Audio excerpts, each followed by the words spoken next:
Quando falamos em liderança, seja à frente de um grupo ou de si mesmo, não apenas falamos dos conhecimentos teóricos ou de formação. A inteligência emocional interfere muito nas conquistas e objetivos.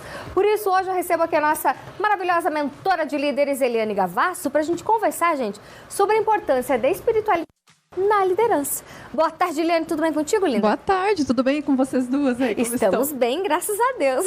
Bom. Eliane, vamos lá. Vamos começar então. A fé, ela é importante para as nossas conquistas? Explica pra gente. Vou começar com uma frase. Vai. Tá? Fé é assim. Primeiro você coloca o pé, depois Deus coloca o chão. Tá? Essa frase foi a minha frase de inspiração quando eu fiz a minha transição de carreira, quando eu saí lá da minha carteira assinada lá de muitos anos e vim para essa vida aí de empreendedora, sabe? Então o que eu digo? A fé ela é importante porque ela é o nosso sustento, o nosso anseio. Eu poderia dizer assim, que é o alimento para os nossos sonhos. Porque a gente sonha, mas como que a gente sustenta esse sonho? Através da fé, realmente através de acreditar naquilo que você não está vendo, acreditar no invisível, né? E com fé tem um sentido a mais, tem um sentido diferente. Você também vai ter a entendimento que você não está sozinho. Que tem mais além daquele movimento que você está fazendo no dia a dia. E a forma com que a gente pensa, a forma com que os pensamentos acontecem aqui na cacholinha, digamos assim, eles interferem muito nos nossos resultados? Ah, com certeza, né? Porque o que a gente vai pensar vai nortear o que a gente vai fazer. Eu gosto de pensar o seguinte, aquilo que não cabe na minha mente não vai caber na minha realidade. Ou seja, se eu acho que eu não consigo algo, se algo é muito grande para mim, se é muito caro, se é muito difícil, eu não vou colocar isso para eu conseguir na minha realidade. Então, o primeiro ponto é o nosso pensamento, né? E aí eu vou entendendo, eu tenho uma mente que ela trabalha a meu favor ou ela trabalha contra mim, né? Então, agora imagine o seguinte, você trazendo essa questão da fé, da espiritualidade, ela vai nos ajudar, inclusive, a nortear o nosso comportamento. Naquele momento que, de repente, a gente se sente sozinho, se sente, sou só eu aqui, você pensa assim, não, tem uma força maior que está aqui por mim. Isso gera um movimento diferente na nossa mente, né? Então, vamos guardar isso. Aquilo que eu não consegui pensar, que for muito grande, tem a ver com como eu estou lidando com isso. E, às vezes, pode ser só uma crença, só um pensamento aí que eu adotei de algum lugar, de alguma situação, mas que se ele não for me levar para frente, eu preciso olhar para esse pensamento e ressignificar. Eu consigo mudar esse pensamento. Porque é ele que vai nortear as nossas emoções, como que eu me sinto a respeito. Né? Eu trouxe o livro para sugerir em função da fé, mas eu vou usar ele como um exemplo agora. Por exemplo, assim, você indicaria um livro que você não acredita de jeito nenhum? Não indicaria. Não indicaria. Agora, você indicaria um livro que você gosta, que eu trouxe aqui porque eu adoro esse livro aqui, né? Você vai indicar. Agora, pense sobre você. Quais são os pensamentos que você está tendo? Os pensamentos que você tem, eles te levam realmente com confiança, com força? Né? O que você acredita sobre você? Você acredita ao ponto de você te levar para frente, te levar para as conquistas? É isso que você vai pensar. Se você não acreditar em você, como que as pessoas vão acreditar? Como que você vai levar aquilo que você deseja para frente? Como que você vai se levar? E a gente vai percebendo assim a força que o nosso pensamento realmente tem. Mas daí se acontece, por exemplo, como você explicou ali, vem um pensamento sabotador, né? Não, é muito caro, não vai conseguir, não é muito grande e tal, enfim. Você já pensou, porque às vezes é automático, você tá ali vivendo aquela situação e passa, né? Tipo, não é algo assim que você fala, ai meu Deus, não, pensei errado, e agora, o que eu faço? Aí você falou sobre ressignificar, tirar esse pensamento, mas por onde a gente pode começar? Tive o pensamento, né? Sei lá, quero comprar uma casa maior. Não, mas é muito caro, não tá na minha realidade. Como que eu tiro esse pensamento? Como é que eu ressignifico isso, Eliane? Então, o ressignificar, a gente diria assim, dar um novo significado, dar um significado diferente. Então, quando eu penso assim, eu queria uma casa maior e, ela ficou muito grande pra mim, né? A Patrícia acertou, porque eu tô bem querendo uma casa diferente. Mulher, eu também, tá vindo bebê por aqui, gente. Então, nós estamos no sonho. Estamos as duas querendo uma casa maior. Na sinergia aqui, né? Então, o que eu vou pensar? Primeiro, eu vou me questionar.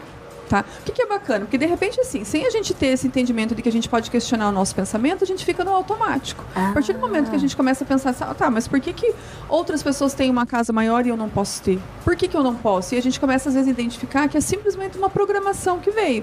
Porque pode ser que realmente, de fato, eu não tenho dinheiro para comprar esta casa maior agora. É fato, sem dinheiro a gente não compra, não é? A fé move montanhas, mas ela precisa trazer o dinheiro pra gente fazer, certo? Mas aí o que eu vou pensar? De repente eu posso não conseguir comprar agora, Mas como que eu posso fazer? Se eu quiser comprar essa casa, eu posso entrar num outro patamar, que é o quê? De planejamento, de pesquisa, né? De realmente sonhar, de me imaginar. Enquanto eu estiver projetando, estiver me imaginando nesse lugar, o que eu estou fazendo? Eu estou norteando o meu pensamento e as minhas ações para essa casa. Em algum momento isso vai acontecer, exceto se realmente eu pare de pensar e falar assim, não é para mim isso. A partir do momento que eu falar que não é para mim, ou que está demorando, ou que ainda não aconteceu, o que eu estou fazendo? Eu estou reforçando aquela crença anterior.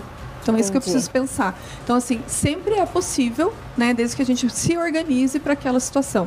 E assim, o universo conspira a nosso favor, né? As coisas acontecem. Gente, tem milagre acontecendo todo momento, todo dia, pequenos milagres na nossa vida, né? Esses milagres maiores, eles também podem vir. Basta realmente a gente focar e colocar a nossa energia, colocar a nossa fé.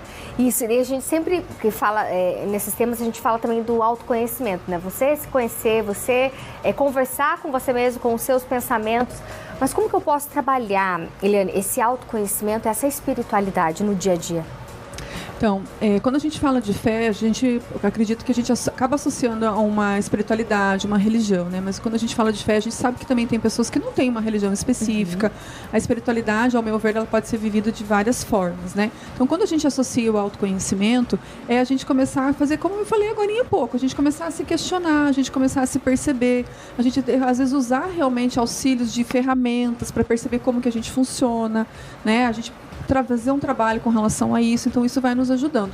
E por que isso vai conectando com a espiritualidade? Porque quanto mais a gente se conhece, mais fica claro aquilo que é importante para nós. Né? Vamos pensar assim na nossa vida de uma forma geral. A gente falou da casa, mas a Patrícia falou a casa por quê? Porque minha família, no caso dela, tá né? crescendo. Tá crescendo, a minha já tá o suficiente, né? Tá crescendo. Então, quer dizer, ela tem um sentido para isso, né? Então, isso vai associando o quê? Aquilo que é de fato verdadeiro para nós, né? E aquilo que é de fato verdadeiro vai gerando aqui no nosso coração, na nossa emoção, vai realmente trazendo uma força, uma motivação para esse movimento. Então, por isso que o autoconhecimento é tão importante e ele é tão útil para todas as áreas que a gente imaginar. Isso, todas as áreas. Pegando esse gancho, espiritualidade e liderança, a relação.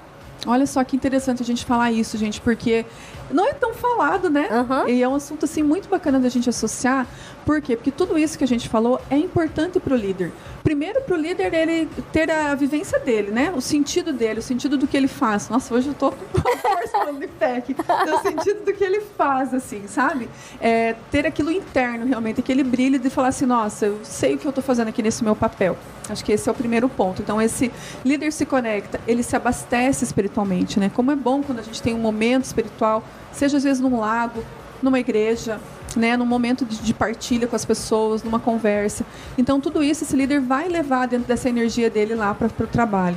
E aí, fica imaginando, quando a gente está associado à fé e espiritualidade, a gente está associado a coisas boas, a bons comportamentos, a bons sentimentos, a, sim, o desenvolvimento da inteligência emocional, que às vezes é tão desafiador para muitas pessoas. Então, quer dizer, a fé também vai nortear esse comportamento desse líder e ele vai ser ainda mais inspirador lá, respeitando, com certeza, as crenças de cada liderado, né, como que cada um vivencia sua fé, mas é diferente, né? Quando existe a fé, existe um brilho, existe realmente até uma unidade ali de sentimentos, de posicionamentos que vão fazer com que esse líder norteie esse comportamento. E por que eu achei tão legal a gente falar sobre esse tema? Porque muitas vezes os líderes, eles são até às vezes servos na igreja, que já vi isso, né, com os meus alunos aí de mentoria. Só que às vezes no ambiente profissional isso ainda é meio que tipo, não dá para misturar. Né? Mas às vezes ele serve na igreja, às vezes ele faz um trabalho bacana lá com outras pessoas, de fazer como é que me fugiu a palavra, mas um serviço assim de ouvir as pessoas, de compartilhar coisas boas, e às vezes na empresa ele se limita somente ao trabalho. Né? E quando se limita somente ao trabalho, eu vou falar uma frase que eu ouvi de uma empreendedora, uma empresária aqui de Cascavel, que é minha aluna de mentoria, que ela falou o seguinte: nem só de pão vive o homem. Então ela busca também levar esse autoconhecimento, essa vivência para as pessoas, né? Então, como eu disse, respeitando muito o espaço, mas quando você leva isso, você leva algo a mais, você leva um olhar do ser humano, você leva afinidades que geram confiança, que geram conexões com as pessoas. Que lindo! Olha, para abrir o nosso Vitrine Revista de hoje, hein? Maravilha, que aula, viu, Eliane? Melinda, muito obrigada pela sua presença. E tem um livro ali, eu não consegui ver direitinho qual que é o nome, A Lei da Compensação Divina. Esse livro, gente, é para a gente vivenciar esse nosso buscar, sonhar, pensar mais, usar a nossa mente com a nossa fábrica aí de ideias baseada no amor, tá? Baseado nessa questão do milagre. E é um livro que ele tem imagens bonitinhas. Eu abri bem onde não tem nada. Tem figuras, ele é coloridinho. Então, assim, aquele livrinho de cabeceira para nos incentivar, para nos estimular. Então, quero realmente deixar aqui de indicação, que vai fazer muito bem para preencher o nosso coração. E com o coração que preenchido legal. de amor, o resto é só seguir em frente. Com certeza. Seu Instagram é linda?